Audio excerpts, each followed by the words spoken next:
Hello everyone. इस video में हम बात करेंगे कैसा आप अपना कोडिंग करियर स्टार्ट कर सकते हो। अगर आप फ्रेशर हो या अगर आप एक्सपीरियंस बंदे हो और अगर आपको अपना जॉब चेंज करना है, या बहुत सारे लोगों का एक कॉमन क्वेरी होता है कि कैसे मैं अपनी कोडिंग स्किल को इम्प्रूव कर सकता हूँ। तो इस वीडियो में वो सारे टिप्स शेयर करने वाला हूँ जो कि आपको हेल्प करेंगे आप अपना कोडिंग करियर स्टार्ट करने में। अगर आप ऑलरेडी कोडिंग में हो और आप अपना कोडिंग स्किल को इम्प्रूव करना चाहते हो, अगर आप ये सारी चीज़ें फॉलो करोगे तो आपका कोडिंग स्किल बेटर होगा। आपको हमेशा 4 चीज़ों का ध्यान रखना है। पहला है आपके पास व्हाट टू लर्न और you can say the goal statement. Second है हमारे पास लैंग्वेज बेसिक और लैंग्वेज फंडामेंटल। थर्ड थिंग है हमारे पास कोडिंग एंड प्रैक्टिस। फोर्थ है हमारे पास प्रोजेक्ट एलिमेंट। अब ये चारों चीज़ों को एक एक करके समझते हैं। सबसे पहले आपको ये पता होना चाहिए कि आप लैंग्वेज क्यों सीखना चाहते हो। तो उसके लिए आपका एक गोल स्टेटमेंट होना चाहिए। हो सकता है कि आपको अपना आप फ्रेशर हो, आपको कंपनी में इंटरव्यू क्रैक करना हो, आप उसके लिए तैयारी कर रहे हो, तो आप क्या कर सकते हो, वहाँ पे आप DSA पढ़ सकते हो, जावा पढ़ सकते हो या C++ पढ़ सकते हो। आपको कोई वेबसाइट बनानी है तो वेबसाइट बनाने के लिए आप तो फ्रंट एंड पढ़ना होगा पहले, जैसे HTML, CSS, जावास्क्रिप्ट। उसके बाद आपको फ्रंट एंड फ्रेमवर्क पढ़ने होंगे, जैसे कि एंगुलर होता है हमारे पास, रिएक्ट होता है। उसके बाद आपको बैकएंड पढ़ना चाहिए, जैसे Node.js, आपके पास .NET है, जावा है। और आपको इसमें से एक ही पढ़ना है, आपको सारे बैकएंड नहीं पढ़ना। या तो आप जावा पढ़ोगे, या तो आप .NET पढ़ोगे, या आप Node.js पढ़ोगे। उसके बाद आपको पता होना चाहिए कि डेटाबेस, आप डेटाबेस भी इंटीग्रेट करोगे अगर आप कोई वेबसाइट बनाओगे। अगर आप Node.js यूज़ करते हो तो आप MongoDB पढ़ सकते हो। अगर आप जावा यूज़ करते हो तो आप MySQL यूज़ कर सकते हो, या अगर आप .NET पढ़ते हो तो SQL सर्वर आप यूज़ कर सकते हो। तो ये हमारे पास चीज़ें आपको करनी है अगर आपको कोई वेबसाइट बनानी है। अब बात करते हैं डेटा साइंस की। अगर आपको डेटा साइंस में जाना है, मशीन लर्निंग AI में जाना है, तो आपको क्या पढ़ना चाहिए? तो आपको पढ़ना चाहिए पाइथन, क्योंकि पाइथन एक ऐसी लैंग्वेज है जो कि डेटा साइंस में, मशीन लर्निंग में वाइडली यूज़ होती है और इसकी इंटरनेट पर बहुत हेल्प है। इसके अलावा पढ़ सकते हो मैटलब। और अगर आपको डेटा साइंस में एक अच्छा करियर बनाना है तो as per the current trend you should have the master degree. आप मास्टर्स करो डेटा साइंस में, मास्टर करो मशीन लर्निंग एंड AI में। ये आपको हेल्प करेगा बेटर अपॉर्चुनिटी गेट करने के लिए। नेक्स्ट ऑप्शन है हमारे पास मोबाइल ऐप डेवलपमेंट। सो मोबाइल ऐप के अंदर हमारे पास आप iOS के लिए मोबाइल ऐप बना सकते हो, एंड्रॉयड के लिए बना सकते हो, ये आप दोनों के लिए भी बना सकते हो। तो अगर आपको केवल iOS के लिए मोबाइल ऐप बनाना है तो आपको शिफ्ट लैंग्वेज सीखना चाहिए। उसके लिए आपके पास मैक का मशीन भी होना चाहिए, क्योंकि मैक के बिना आप आईफोन के लिए या iOS के लिए एप्लीकेशन नहीं बना सकते हो। सेकेंड ऑप्शन है हमारे पास एंड्रॉयड एप्लीकेशन डेवलपर। अगर आपको एंड्रॉयड का मार्केट टारगेट करना है, अगर आप देखोगे सबसे ज़्यादा मोबाइल फ़ोन एंड्रॉयड के ही होते हैं वर्ल्ड वाइड, तो आपको क्या करना है, आपको जावा सीखना है या कोटलिन सीखना है। वो आप विंडोज़ के लैपटॉप पे भी यूज़ कर सकते हो, उसके लिए आपको मैक नहीं परचेज करना है। अगर आपको cross platform mobile application development बनाना है, मतलब कि एक ऐसा एप्लीकेशन, एक ऐसा कोड जो कि दोनों मोबाइल पे चल सकता है, एंड्रॉयड पे भी और iOS पे भी, तो आप क्या कर सकते हो, आप क्रॉस प्लेटफॉर्म मोबाइल फ्रेमवर्क सीख सकते हो। जहाँ जैसे कि हमारे पास रिएक्ट नेटिव हैं, हमारे पास फ्लटर हैं और many more cross platform mobile framework हैं आपके पास, जो कि आप सीख सकते हो। नेक्स्ट ऑप्शन है हमारे पास गेम डेवलपमेंट। अगर आपको गेम डेवलपर बनना है तो आप C# लैंग्वेज सीख सकते हो, C++ सीख सकते हो। ये डिपेंड करता है कि आप कौन सा गेमिंग इंजन को टारगेट करते हो। जैसे आप अनरियल की बात करते हो, अनरियल में हम C++ लैंग्वेज मैक्सिमम यूज़ करते हैं। अगर आप यूनिटी की बात करते हो, यूनिटी में हम C# यूज़ करते हैं। तो यूनिटी और अनरियल का यूज़ करते आप गेम बनाना सीख सकते हो। तो ये तो होगी हमारे पास व्हाट टू लर्न, कि आपका गोल स्टेटमेंट क्या है। अब सेकेंड ऑप्शन है हमारे पास लैंग्वेज बेसिक, लैंग्वेज फंडामेंटल। अगर आप देखोगे जितने भी सारी की सारी प्रोग्रामिंग लैंग्वेज हैं, चाहे जावा है, पाइथन है, C# है या C++ है, ये सारी की सारी प्रोग्रामिंग लैंग्वेज के कॉमन बेसिक्स होते हैं। अगर मैं कॉमन बेसिक्स की बात करूँ, सबके अंदर वेरिएबल होता है, डेटा टाइप होता है, ऑपरेटर्स हमारे पास होते हैं, इफ एल्स स्टेटमेंट होते हैं, लूप्स होते हैं, फंक्शन हमारे पास होते हैं, हमारे पास ऊप्स के कॉन्सेप्ट होते हैं।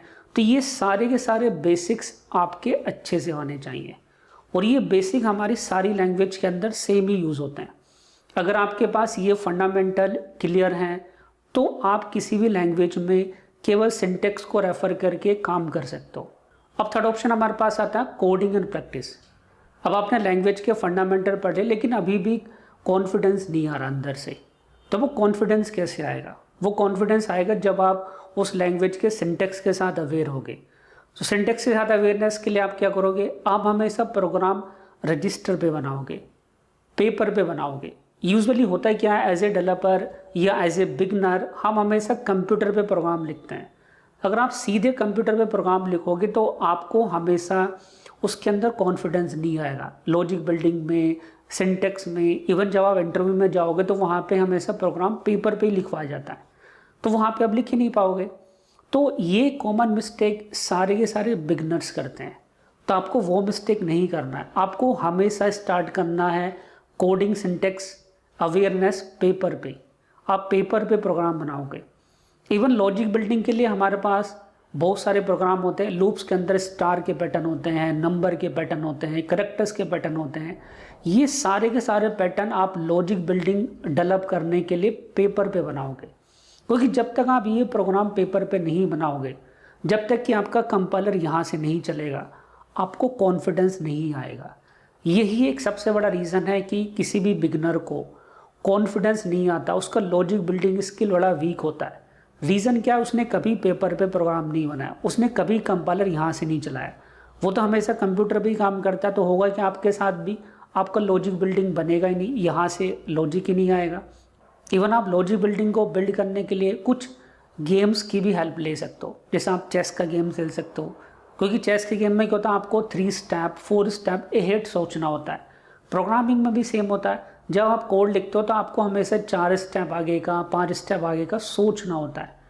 जब तक कि आपके पास ये थिंकिंग नहीं आएगी तब तक आपका लॉजिक बिल्डिंग स्किल वीक है।